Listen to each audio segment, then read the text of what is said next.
Hello, listeners, and welcome to Cobbs Corner. I'm your host, Morgan Cobbs. To my first time listeners, welcome to Cobbs Corner. And to my returning listeners, welcome back.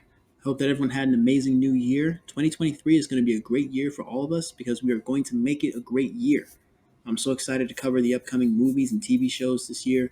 One of my most anticipated movies of 2023 is Creed 3, starring Michael B. Jordan, both as the leading man and as the director, both in front of and behind the camera. It's his directorial debut, so I'm really excited for that. In honor of the upcoming third installment in the Creed franchise, I will be reviewing all six of the Rocky films, followed by Creed's 1 and 2. This review series will serve as a way for all of us to either watch/slash rewatch all eight of the films in preparation for Creed 3. Let's go to Cops Corner.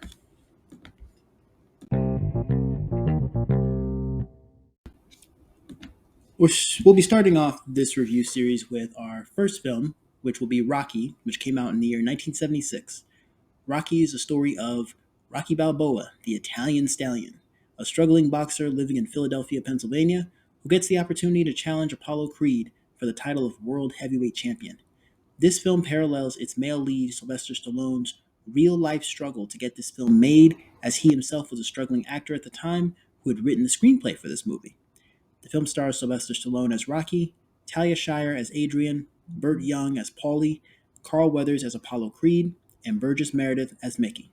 As always, a huge spoiler warning is in full effect.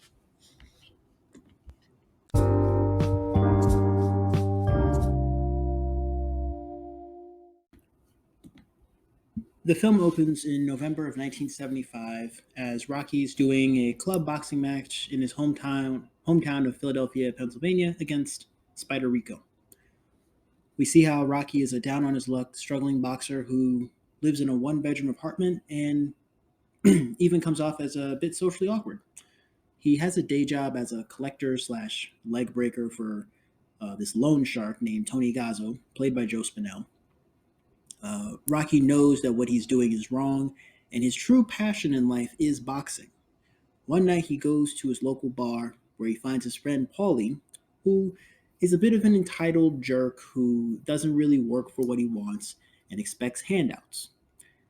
While at the bar, Rocky sees the world heavyweight champion Apollo Creed on television promoting what's supposed to be his bicentennial world heavyweight championship fight on January 1st, 1976. 1976 was the bicentennial year of us here in the United States of America, our independence from Great Britain. Back in 1776, so 1976 was our bicentennial year. And the fight was supposed to be with another boxer other than Rocky, but they ran into some complications. We then cut to Apollo Creed as he visits Philadelphia and meets with a local boxing promoter. The plan is for the fight to take place at the Spectrum Arena in Philadelphia. The truth is that Creed has struggled to find a worthy opponent to challenge him for the heavyweight title. And as the world heavyweight champion, you have to be able to go toe to toe against whoever the best of the best is. That's how you retain your credibility as a boxer, is by going up against who's next in line, like who has the ability to possibly take that championship from you. Who's top tier.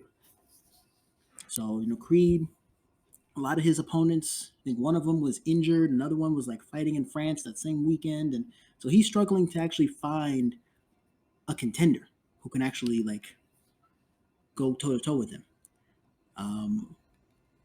And the boxing promoter says that all he can say is, the boxing promoter, he says, like, all I can say is I'm an excellent promoter. I have promoted fights in every country in the civilized world. I cannot force these men to fight you, Apollo. And then the two of them have an idea of giving a local boxer from Philadelphia the opportunity to challenge him for the heavyweight title. Apollo, he looks through a book of local prospects and he stops at the word Italian stallion. You see how Apollo Creed, he's not just a boxer, but he's also a very savvy businessman. After looking through a few local prospects, he's intrigued by the boxer named Rocky Balboa and is nicknamed the Italian Stallion. And Creed refers to him as the Italian Stallion, not Italian, the Italian Stallion. Creed says how he wants to challenge the Italian Stallion for the bicentennial fight to give a local talent the opportunity to become the heavyweight champion of the world. And he says how for America's 200th birthday, who discovered America? The Italians, Christopher Columbus. There's no better way to honor the founding of America than by giving one of Christopher Columbus's potential descendants a shot at the biggest championship in the world, yada yada. And the boxing promoter says how that's a very American thing to do, to which Creed responds, no, it's very smart. One of Rocky's usual hangout spots is the local pet store where his friend Pauley's sister Adrian works. She works in a pet store. Rocky has liked Adrian for a while, but he's been unable to approach her for some time, given her introverted, shy nature and Rocky's, social awkwardness. Rocky trains at a boxing gym with his trainer Mickey, who has Rocky's locker replaced with a different, younger prospect, as Mickey is mad at Rocky for wasting his talent all these years working for Gazzo, being a leg breaker for, a 2-bit loan shark. And he has the potential to become a great champion. He said, I'm going to take your stuff out of your locker and give it to somebody else who's a real contender. So then the two of them, they have a heated argument. Rocky storms out of the gym and he, just heads home. The next day, he is notified that he has been selected to be a sparring partner for the champion Apollo Creed, as Creed trains to defend his heavyweight title. So Rocky goes to meet with this boxing promoter under the impression that he's going to be Apollo's sparring partner. And then, he's in the meeting with the promoter and he sits down, and the promoter informs Rocky that he's not going to be the sparring partner, but that he's actually going to be fighting Apollo for the heavyweight championship of the world.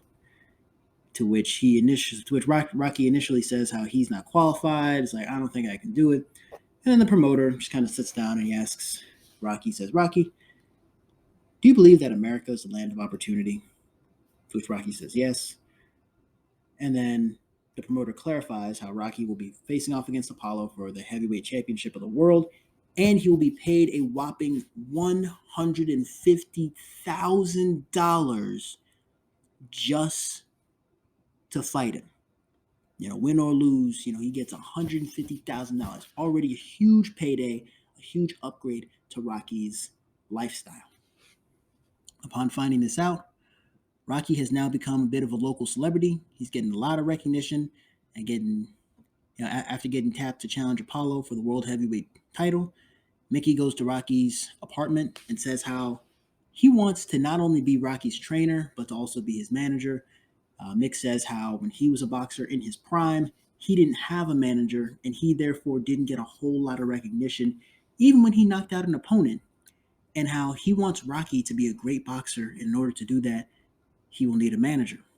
Mickey says that he doesn't want Rocky to have to go through what he did. Initially, Rocky dismisses Mickey by, hiding in his bathroom and going on this whole rant on how he never had a prime and how he needed Mickey's help a long time ago and Mick wasn't there. After a heated rant, Mickey leaves Rocky's apartment, and Rocky then finally swallows his pride, goes after him, and agrees to let Mickey be his trainer and his manager. We then get an amazing training sequence where we see Rocky waking up at 4 a.m. and drinking 4 raw eggs.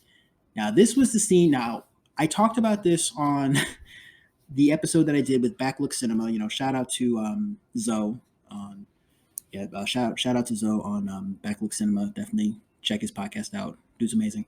We talked about how this scene where Rocky is just drinking 4 raw eggs and he just drinks it straight. He don't cook them or nothing, and there's the egg is all dripping down his face afterwards. And I personally don't have the stomach for that. I don't have the stomach for that, and I work out regularly. Like, I'm also a gym rat outside of this podcast. Like, I work out regularly. I don't have the stomach to drink no raw eggs. Please, please, please, guys, cook your eggs. Okay, cook them.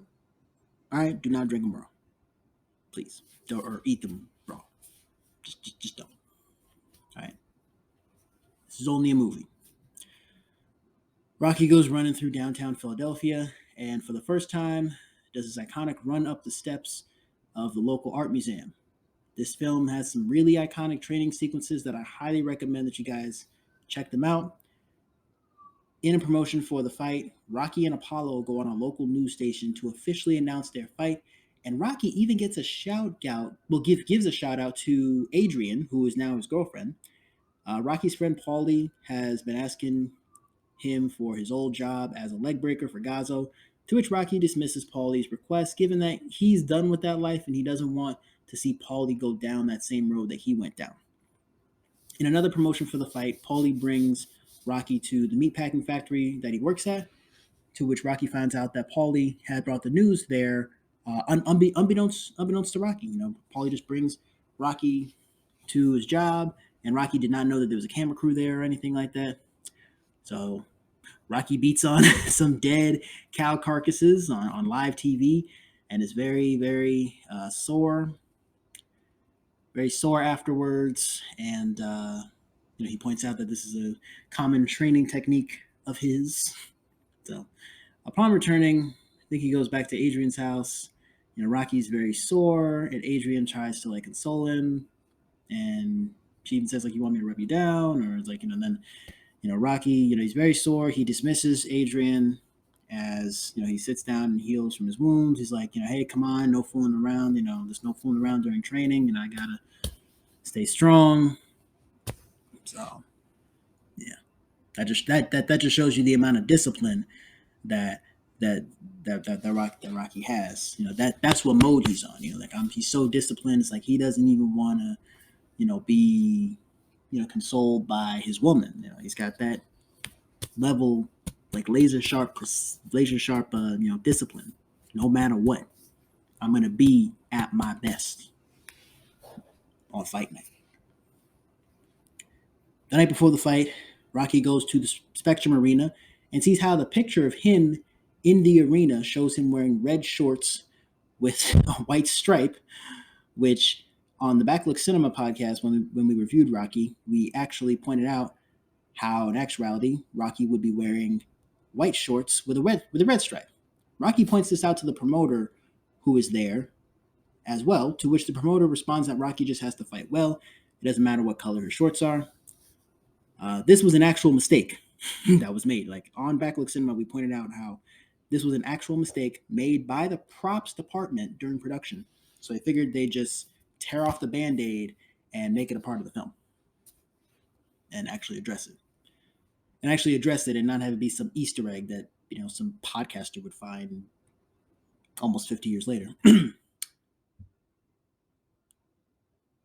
So, yeah, given that mistake, like I said, they just tore off the Band-Aid, and then Rocky goes home later that night, and he tells Adrian how he really doesn't think that he can beat Apollo.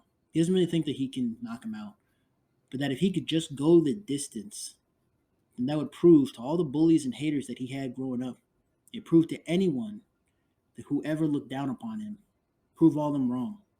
Just going the distance would prove that he isn't just another bum from the neighborhood. Prove that he is somebody. The night of the fight comes around, and Rocky is given a really baggy robe to come out in. Again, another mistake from the props department. And it's got an advertisement for Pauley's meatpacking business on the back of it. Rocky has his trainer, Mickey, in his corner during the fight. Rocky comes out first, and he's met with countless cheers and applause from the crowd.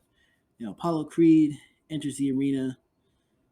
And then Apollo Creed, who clearly had the bigger wardrobe budget, he enters the arena dressed as George Washington, in celebration of the 1976, bicentennial of the United States. and he's throwing money into the crowd, throwing coins into the crowd, and he's this big, flashy, flamboyant presence. Once Apollo gets to the ring, he changes into an Uncle Sam outfit as he points to Rocky and says, "I want you. I want the Stallion." You know, says, "I want you. I want you." Of course, parodying the famous poster of Uncle Sam, the Armed Services Recruitment. Says, "I want you." But, Creed saying, "I want you, Stallion."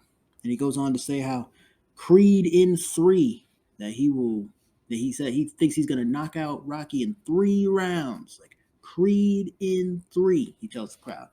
Two of them meet in the middle. They explain the rules. They shake gloves, go back to their corners. Rocky says a prayer before the fight. Ref rings the bell, and the fight officially begins. We see the first few rounds, and there's a lot of back and forth between who it looks like is actually winning. In some rounds, it's Apollo, and in other rounds, it's Rocky. Rocky gets knocked down a few times, and one time his trainer, Mick, even tells him to stay down, since they'll be paid $150,000 even if he loses. Apollo's very cocky and overconfident throughout the fight. He, taunting Rocky and, just talking a ton of trash during the fight. The fight definitely lasts more than Apollo's original projected 3 rounds. And he tells his trainer how it's not a fight, it's just a show. He's telling his trainer how, this guy really thinks it's a fight. No, it's a show. So Apollo's trainer, Duke, I think is his name, he says, "Why don't you knock this guy out so that we can all go home?" And for Rocky, this fight means more to him than Apollo will ever know. Right? Every time Rocky gets knocked down, he gets back up again. There's even one time in either the 14th or 15th round when both Rocky and Apollo, they're all bruised up. And I think the announcer says, these two men look like they've been through a war. All bruised up. Rocky gets knocked down. And then Apollo begins to celebrate his victory. But then Apollo turns around and Rocky is still standing. Still standing. And then the 15th and final round ends with Rocky giving it all. And he's, giving it all he's got. And he nearly knocks Apollo to the ground. But the fight is ended by the bell. Apollo is saved by the bell. And the two of them are pulled apart. And they're swarmed by the press. And then Rocky, after the fight, he's just not having it there. The press is all in his face. They want him to answer all these questions. He's just calling out for Adrian. He's like, Adrian, come on. I've had enough things in my face today. Adrian. It's like he's not even interested in what the results are. And the announcer gets on the mic and he says how they've had the privilege of witnessing an exhibition of the greatest display of guts and stamina in the history of the ring. And this has led to a split decision vote, 8-7 for Apollo Creed. This means that Apollo will retain his heavyweight title, even though Rocky put up a great fight and went the distance like he said that he would. Rocky's final line of the film is him embracing Adrian and telling her that he loves her.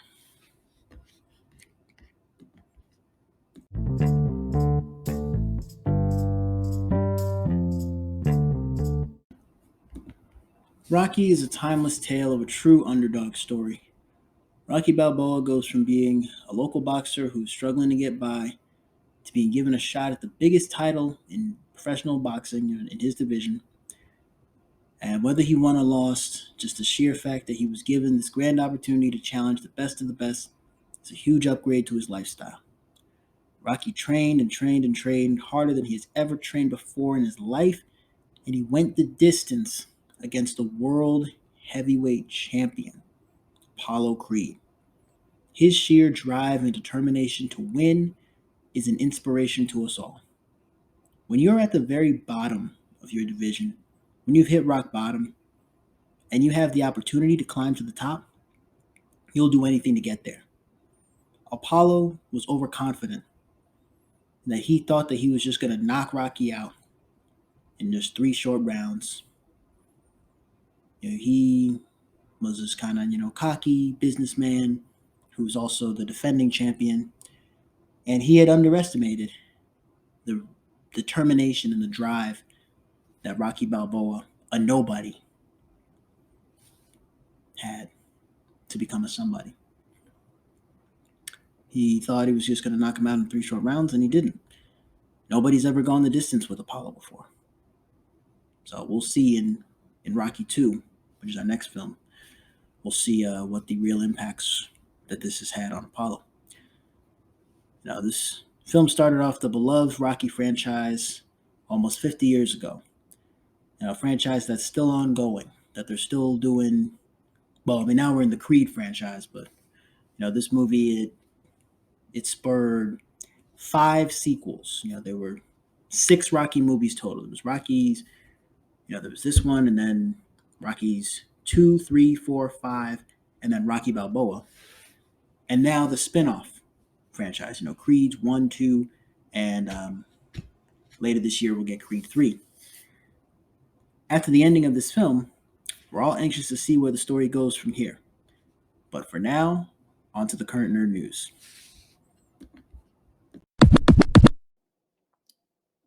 So since we last spoke, a lot has happened in the nerdverse. 2023 has a lot of great movies coming up.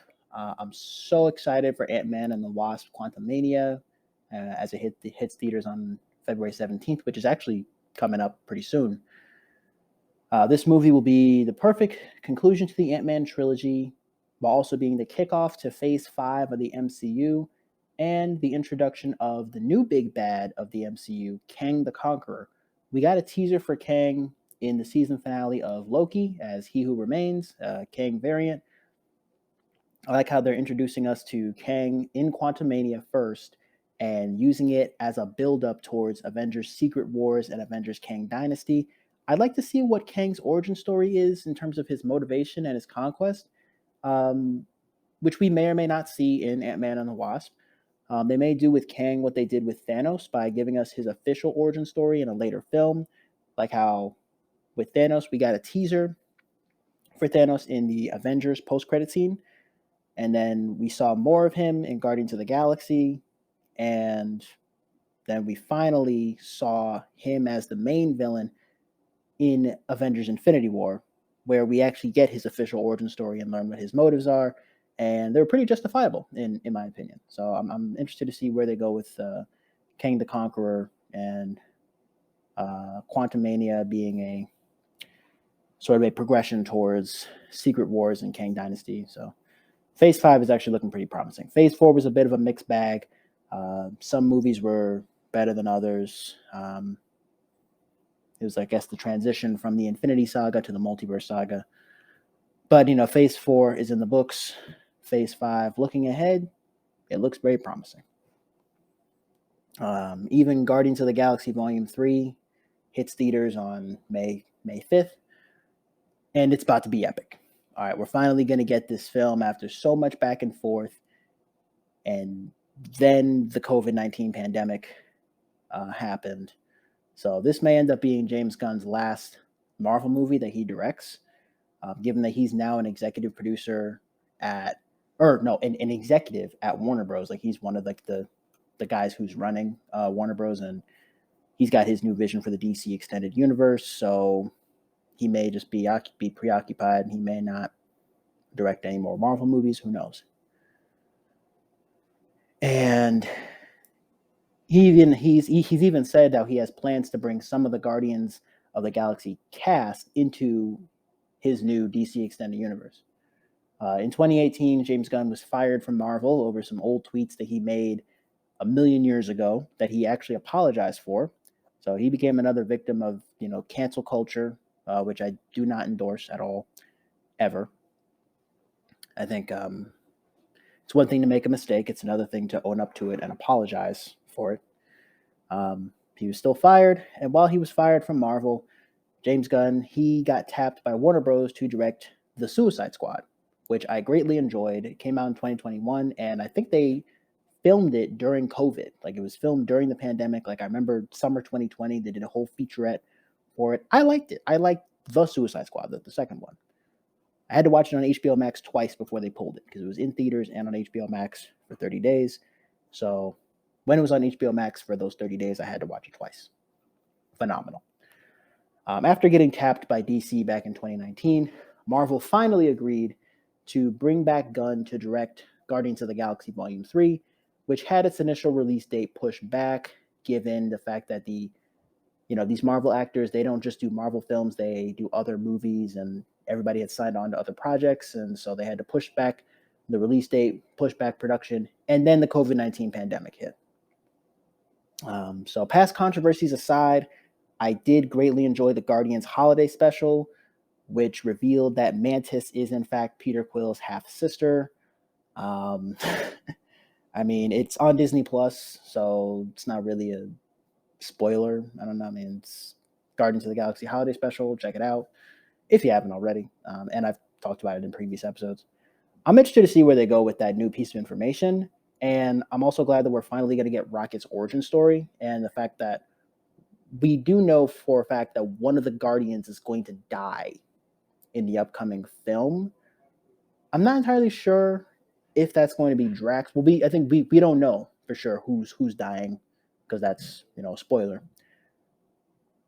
It may or may not be Drax, because Dave Bautista has announced that after Guardians 3, that's his last time playing Drax the Destroyer, just because he thinks that Drax is really just kind of a comic relief character who's really just kind of this silly side character. So he's done playing Drax the Destroyer after Guardians of the Galaxy Volume 3. Maybe Drax will be the one who dies. Who knows?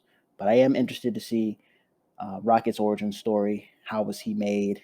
Because he's mentioned it in past films, and how he's not a raccoon, or there's nothing in existence like him except for him. So we got the conclusion of 2 trilogies. We got the Ant-Man trilogy is wrapping up this year with Ant-Man and the Wasp: Quantumania, and we're wrapping up the Guardians of the Galaxy trilogy with Guardians of the Galaxy Volume 3. I like the first one better than the second one. The only problem I have with the second one is the pacing is a little bit all over the place, and there's a lot happening. There's a bunch of competing storylines in the same movie, and then it all just comes together in the end. I think the first one was more streamlined. It was a storyline that I could actually follow. So the pacing was a bit off in Volume 2. Only complaint I have. Excited for Volume 3, though. And they're all wearing their matching outfits straight from the comics. So, can't wait to see when it hits theaters on Friday, May 5th. A few weeks back, I was on a live stream with Khalil from Comic Boys, Michael from Stark Wars, Lee of Lights Camera Rant, and Zach from the Nerd Dose podcast. Go check all those guys out. All right. We all drafted films for our fantasy movie league, which I'm not entirely sure if that live stream is available for you guys to watch or not, but definitely go check out their respective channels: Comic Boys, Stark Wars, Lights Camera Rant, and Nerd Dose. Check those guys out. They're amazing. And one of the films that I drafted for the Fantasy Movie League was Cocaine Bear, which hits theaters on February 24th.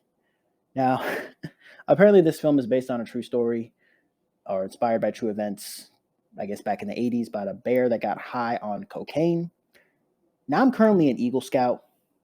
Okay, I'm currently an Eagle Scout. And when I was a Boy Scout in the Boy Scouts of America, because I'm located here in the United States, I took a merit badge called Wilderness Survival. And during this merit badge, we went over what to do if we ever encountered a bear. But nowhere in the merit badge book did it go over what to do if you encounter a bear that is high on cocaine. And so I hope to see this film get some sort of comedy award, or MTV Movie Award, or a Razzie, something. This movie just really, really actually looks like a nice comic relief film. I'm actually interested to see how this movie is. I may or may not see it in theaters. Who knows? The last upcoming film that I'd like to talk about for this episode will be the Super Mario Bros. Movie. Now, usually when it comes to video game movies, and I was actually just talking about this with my friends earlier today, you want them to be really good. With movies like, whether if it's Tomb Raider or Mortal Kombat or Resident Evil or Doom, it's like you want them to be good, especially if you're someone who has that connection to the video game franchise where you've played the games and you remember how great the video games were. It's like you want the movie to be just as good, if not better. So you want it to be really good, and then they tend to just come out bad. Like they tend to just have low ratings. And those that aren't like totally trash are movies that are just iconically bad. Like they're so bad that they're actually pretty good. These are movies like Mortal Kombat Annihilation and the live action Super Mario Bros. Movie from 1993 with John Leguizamo. Like those movies are iconically bad. Like movies like The Room, like so bad that it's great. The Room is a movie that's so bad that it's great.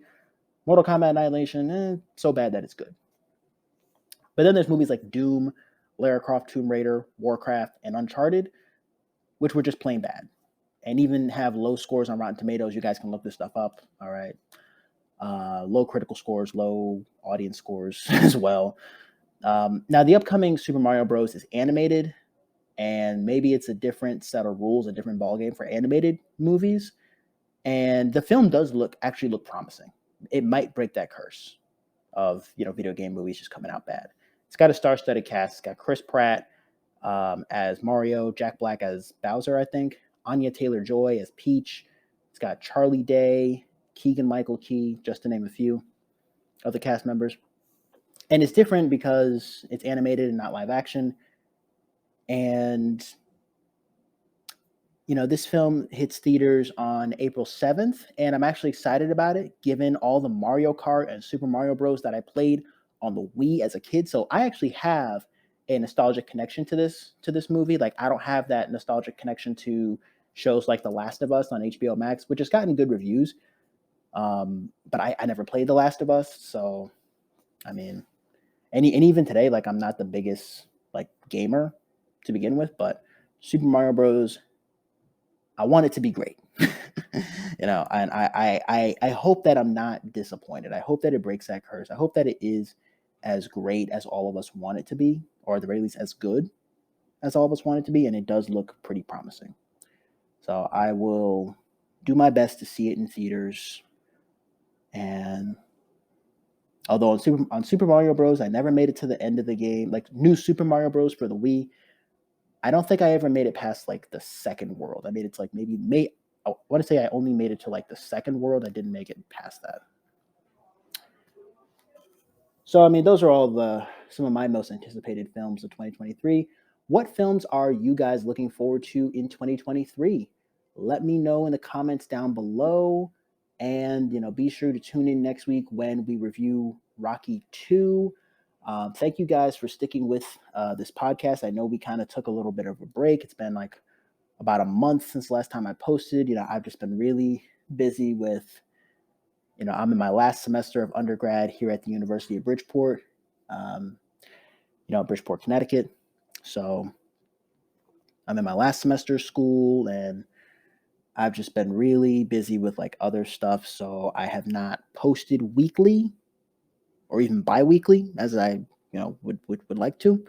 But thank you guys for tuning into this podcast and sticking with us during our uploading schedule, which has been a little inconsistent, but thank you guys for rocking with me. You can follow me on Instagram at Future Mechanical Engineer, and follow Cobbs Corner on Instagram and TikTok. I hope you guys enjoyed your stay here at Cobbs Corner. I'll talk to all of you in the next episode. Peace.